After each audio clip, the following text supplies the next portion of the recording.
Assalamualaikum warahmatullahi wabarakatuh.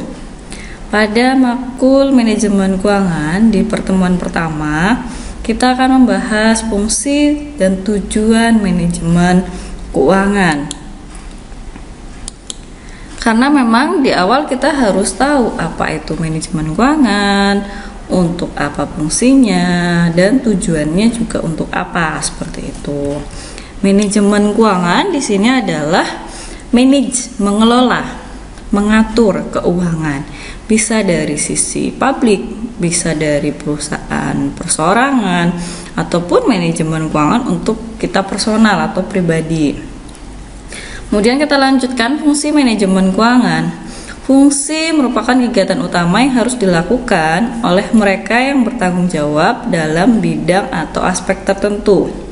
Nah, tadi sempat manajemen keuangan adalah mengelola, itu manage terhadap fungsi-fungsi keuangan atau memanajemen terhadap fungsi-fungsi keuangan. Manajemen keuangan ini sendiri menyangkut kegiatan perencanaan, analisis, dan pengendalian kegiatan keuangan. Pengertian manajemen keuangan menurut para ahli. Dari Liefman, manajemen keuangan merupakan usaha untuk menyediakan uang dan menggunakan uang untuk mendapat atau memperoleh aktiva. Kemudian menurut para ahli selanjutnya ada Erlina, manajemen keuangan merupakan manajemen terhadap fungsi-fungsi keuangan. Fungsi-fungsi keuangan tersebut meliputi bagaimana memperoleh dana atau raising of fund dan bagaimana menggunakan dana tersebut, allocation on fund. Selanjutnya menurut Prawironegoro, manajemen keuangan adalah aktivitas pemilik dan manajemen perusahaan untuk memperoleh modal yang semurah-murahnya dan menggunakan seefektif, seefisien, dan seproduktif mungkin untuk menghasilkan laba.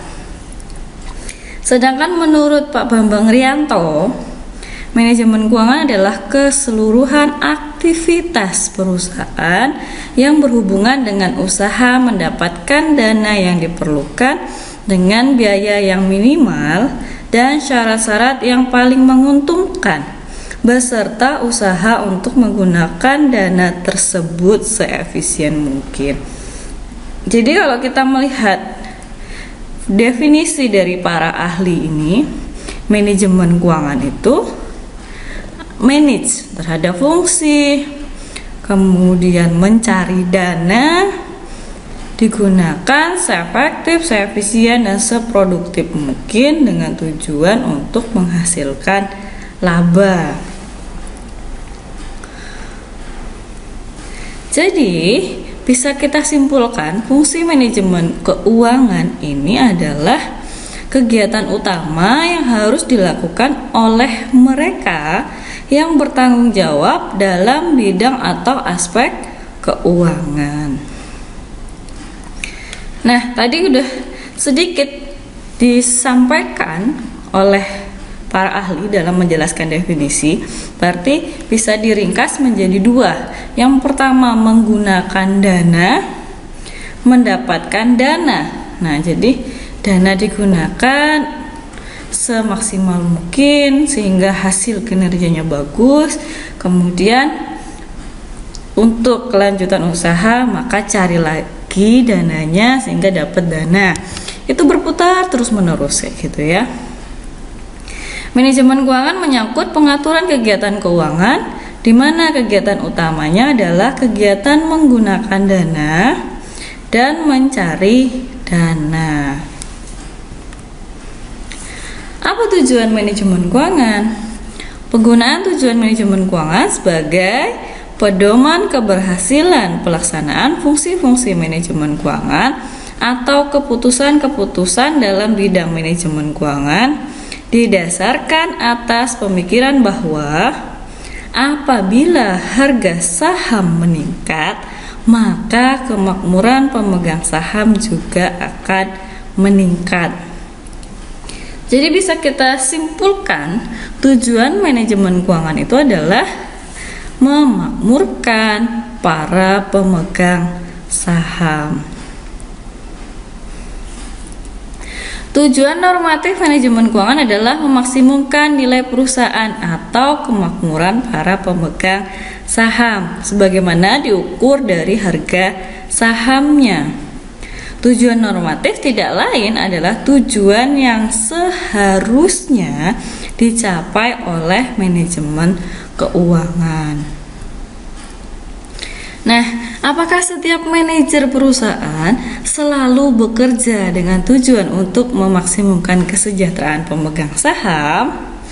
Jawabannya kita bisa lihat pada teori agensi atau agensi problem, permasalahan keagenan. Apa itu agensi problem?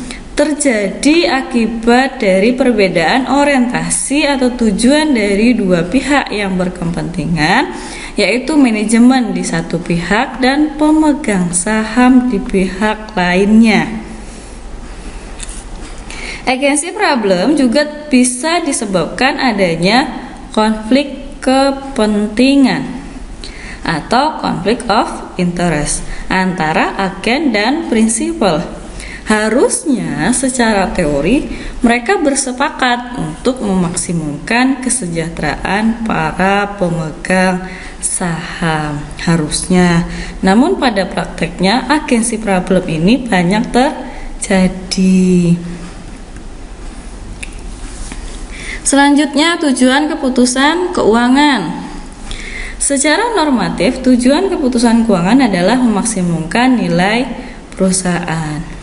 Apa sih nilai perusahaan itu? Nilai perusahaan merupakan harga yang bersedia dibayar oleh calon pembeli apabila perusahaan tersebut dijual. Jadi kalau perusahaan tersebut dijual, berapa nilai jualnya? Itulah yang disebut dengan nilai perusahaan. Nilai perusahaan terbentuk akibat sinergi dari kekayaan yang dimiliki perusahaan itu sendiri. Memaksimumkan nilai perusahaan tidak identik dengan memaksimumkan laba. Jadi beda. Nilai perusahaan bukan diukur dari laba, tapi tadi dari berapa kira-kira kalau perusahaan tersebut dijual, berapa nilainya. Nah, itu. Memaksimumkan nilai perusahaan identik dengan memaksimumkan laba dalam pengertian ekonomi, di mana laba ekonomi diartikan sebagai jumlah kekayaan yang dapat dikonsumsi tanpa pemilik kekayaan menjadi miskin. Cerminan keputusan keuangan. Keputusan investasi tercermin pada sisi aktiva perusahaan, dengan demikian akan mempengaruhi struktur kekayaan perusahaan. Struktur kekayaan perusahaan yaitu perbandingan antara aktiva lancar dengan aktiva tetap. Keputusan pendanaan dan kebijakan dividen tercermin pada sisi pasifa perusahaan. Jadi, kita bisa lihat di sini dalam suatu neraca struktur kekayaan bisa kita lihat pada aktiva lancar dan aktiva tetapnya. Sedangkan keputusan pendanaan bisa kita lihat pada sisi pasifanya dari suatu neraca. Dana yang tertanam dalam jangka waktu lama disebut struktur modal. Nah, ini nanti akan ada pembahasan secara tersendiri. Dana yang tertanam dalam jangka pendek dan jangka panjang disebut dengan struktur finansial. Informasi keuangan. Di sini bisa kita lihat pada laporan keuangan yang disusun menurut prinsip-prinsip akuntansi yang digunakan sebagai dasar dalam pengambilan keputusan keuangan. Laporan keuangan yang pokok terdiri dari neraca dan laporan laba rugi. Apakah masih ingat dengan neraca dan laporan laba rugi?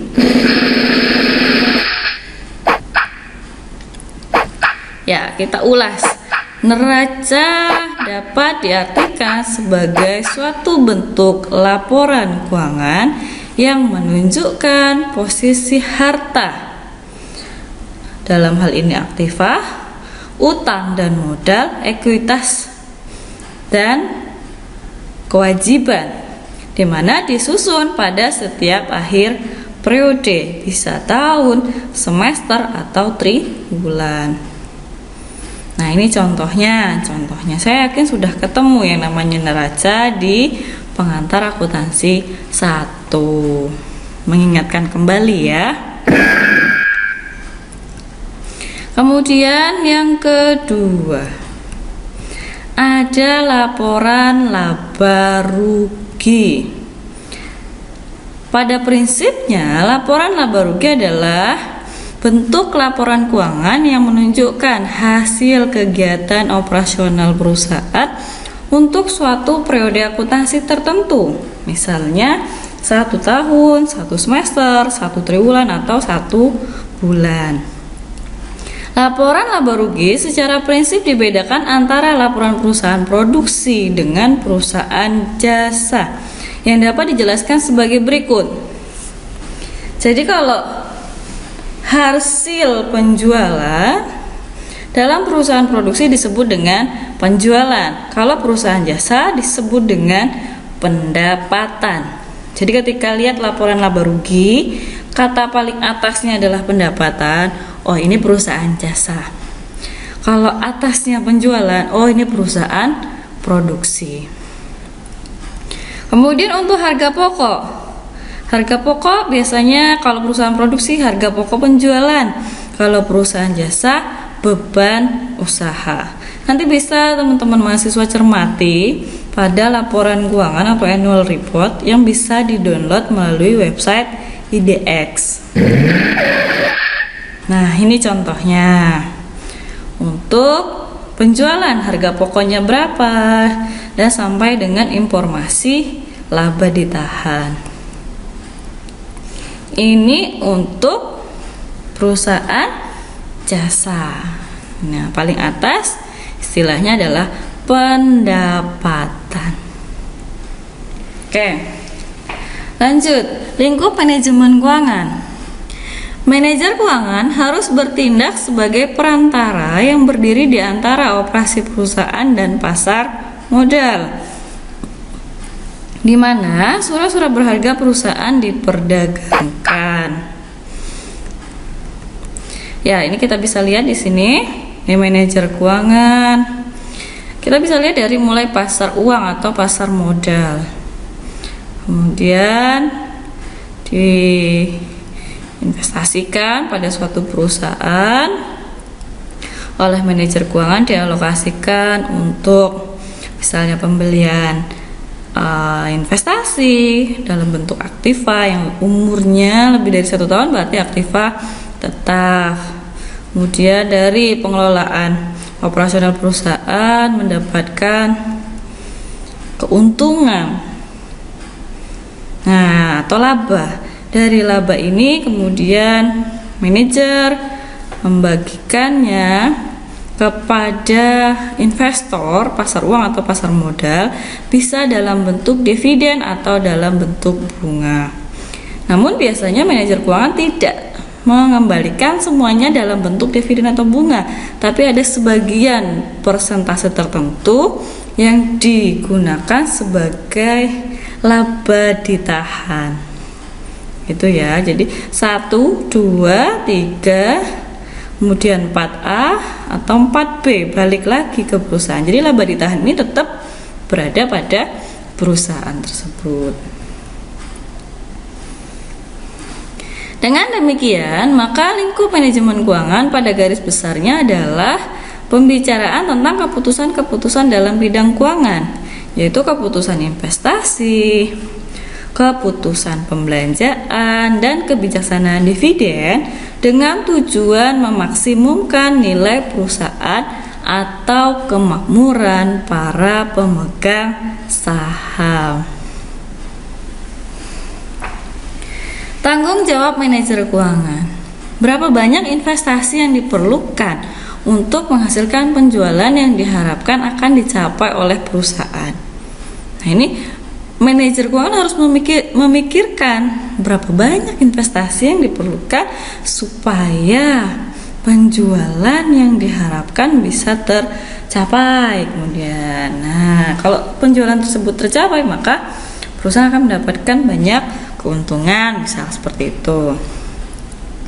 Kemudian, manajer keuangan harus berpikir juga bagaimana cara memperoleh dana dan menyediakannya untuk pembiayaan aktiva-aktiva yang dibutuhkan perusahaan untuk menghasilkan produk dan jasa yang penjualannya menghasilkan pendapatan. Kemudian melakukan analisis perkiraan perhitungan rugi laba tertentu. Misalnya berapa pendapatan yang akan diperoleh dan berapa biaya yang akan dikeluarkan. Selain itu, melakukan analisis operasi arus kas dari seluruh jenisnya. Aspek ini telah semakin ditekankan dalam tahun-tahun terakhir dan telah memunculkan laporan keuangan utama yang ketiga, yaitu laporan arus kas yang dapat diturunkan dari neraca dan perhitungan rugi laba. Tujuan manajer keuangan yang pertama adalah merencanakan untuk memperoleh dan menggunakan dana guna memaksimalkan nilai organisasi atau nilai perusahaan. Yang kedua, manajer keuangan harus memusatkan perhatian pada keputusan investasi dan pembiayaan. Jadi investasinya misalnya pembukaan cabang baru atau pembelian mesin.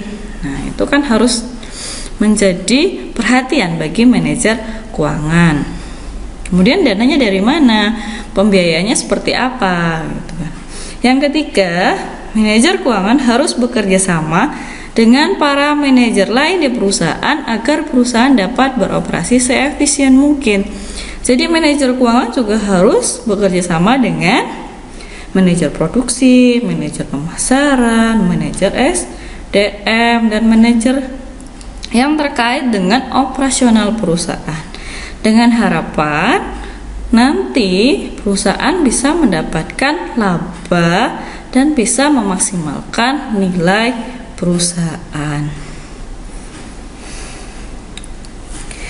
Tujuan yang keempat, manajer keuangan menghubungkan perusahaan pada pasar uang dan pasar modal.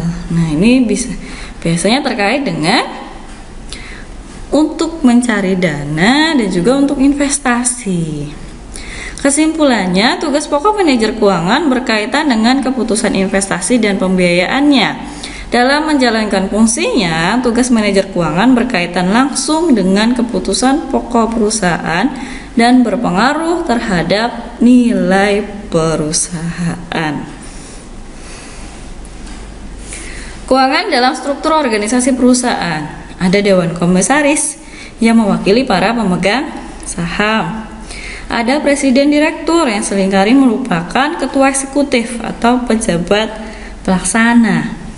Salah satu dari para eksekutif kunci adalah wakil presiden bagian keuangan atau direktur keuangan. Fungsi keuangan dalam organisasi biasanya dipisahkan antara dua jabatan, yaitu treasurer, pendaharawan, dan administrasi pembukuan atau akuntansi atau controller. Ini penting, kenapa harus dipisahkan dalam suatu organisasi atau suatu perusahaan. Tujuannya adalah supaya meminimalisir kekeliruan, kesalahan, ataupun tindakan yang tidak benar terkait dalam pencatatan, pembukuan, pemerolehan, dan apapun yang terkait dengan uang gitu ya.